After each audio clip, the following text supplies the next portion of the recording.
en entend plusieurs. C'est un peu François Bayrou qui disait c'était pas sur l'euro en tant que tel, mais c'est pour montrer le degré de rationalité des européistes et que ce sont eux, les vrais populistes, qui jouent sur les peurs. Il disait, je vous le dis, au moment du traité constitutionnel de 2005, je vous le dis, toutes mes fibres, si le non l'emporte, il pleuvra plus de 40 jours.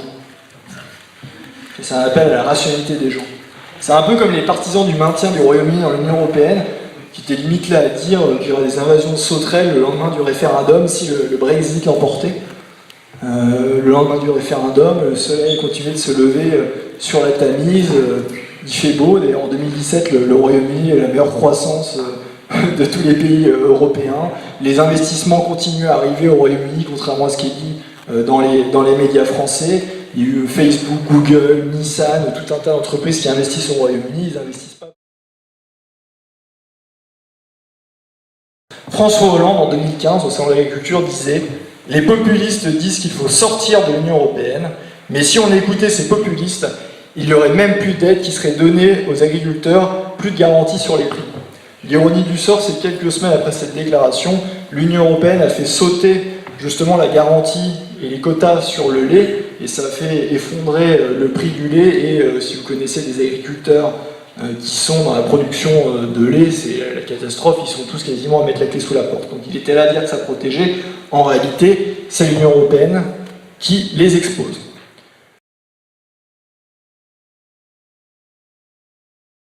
Et, M. Juncker, il ne peut y avoir de choix démocratique contre les traités européens. Mais cela dit, il a raison, ça veut dire exactement ce que ça veut dire, c'est que dans le cadre de l'Union européenne, il n'y a pas de choix démocratique. Vous votez pour l'un ou pour l'autre, et in fine, ce sont les traités européens qui s'appliquent.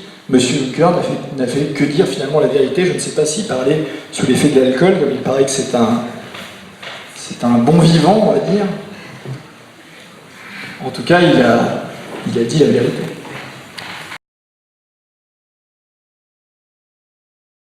Et l'Europe en général a un déficit commercial avec la Chine sur le textile de 200 milliards d'euros, puisqu'on ne produit plus de textile quasiment en France et en Europe, donc c'est 200 milliards d'euros. Et là-dedans, vous aviez le frère de Nicolas Sarkozy, Guillaume Sarkozy, qui était dans le textile et vice-président du MEDEF. Lui disait « Je suis fier d'être un patron industriel qui délocalise, assez de faux semblants, la perte d'emploi, la déstabilisation industrielle, c'est normal, c'est l'évolution. » J'aurais bien aimé que Nicolas Sarkozy, en 2007, quand il vient de se présenter devant les Français, il dise les propos de son frère, puis qu'il aille le dire devant les salariés de l'industrie textile dans les Vosges. On avait vu comment il a été reçu.